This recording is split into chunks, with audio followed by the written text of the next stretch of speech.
ઉધના વિસ્તારમાં પત્રકાર પર જીવલેણ હુમલો. સુરતના કૈલાશનગર ખાતે પત્રકારની ઓફિસમાં જ અસામાજિક તત્વ દ્વારા પત્રકાર પર તીક્ષ્ણ રેમ્બોથી જીવલેણ હુમલો કરવામાં આવ્યો.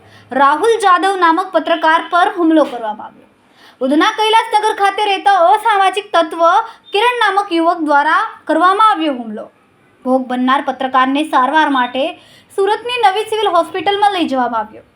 જીવલેણ હુમલો કરનાર કિરણને ઉધના પોલીસ દ્વારા ધરપકડ કરવામાં આવી અને આગળની વધુ તપાસ હાથ ધરાઈ.